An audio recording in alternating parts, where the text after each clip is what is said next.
Hello, traders. FX Pip Collector here. Today is Thursday, February 22nd. I'm going to be analyzing the Aussie US dollar, starting on the monthly, working my way down to the 1 hour time frame. So on the Aussie dollar, I still think this looks like a 1-2-3 pattern. I still think it's an ABC of wave Y, just like this 3 waves up for the W, 3 waves down for the X. We should see 3 waves up for a wave Y. A WXY is basically just a 3-3-3 pattern. But I do think it is going to go up and take out the high of wave W, probably take out the high of this previous wave 4, most likely go all the way up to one of these Fibonacci extension levels to finish off a wave C of wave Y. So taking it down to the weekly time frame.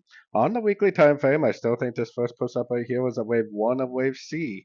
I still think this push down is a corrective wave 2 of wave C. I still believe that this is going to go up and make a 3, a 4, and a 5 of wave C.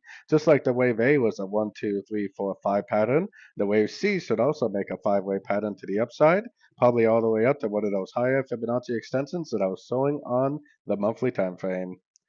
So taking it down to the weekly time frame, we definitely got a nice clear break of structure. I think this is a first push down as an A. I do think this is a B. I think this little push down is a wave C.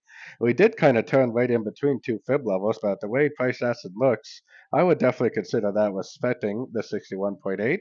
And that break of structure pretty much confirms to me that this push down is over. Hopefully this really is the end of a wave 2, because if it is, we are due for a big uptrend that is probably going to last several weeks or maybe even several months for a wave 3.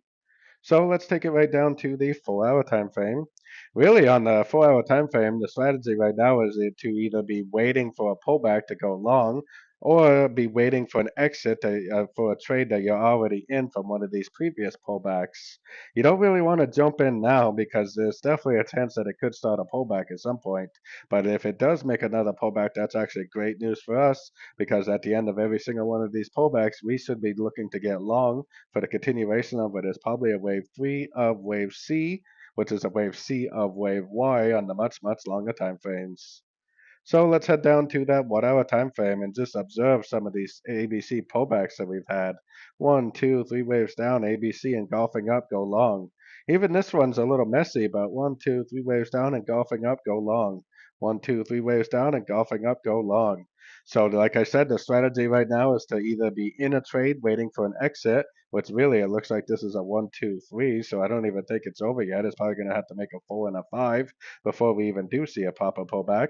But when it does make a pop-up pullback, that's great news for us, because if I see another 3-way pattern, another A, B, and C, especially if it's at a Fibonacci retracement of a push up, nice 3-way pattern to the downside, nice bullish engulfing move to the upside will be my next entry to go long to build a position to the long side for the continuation of this uptrend. So don't forget to join my free Discord channel. The link for that is on the screen and in the description. Thanks and happy trading.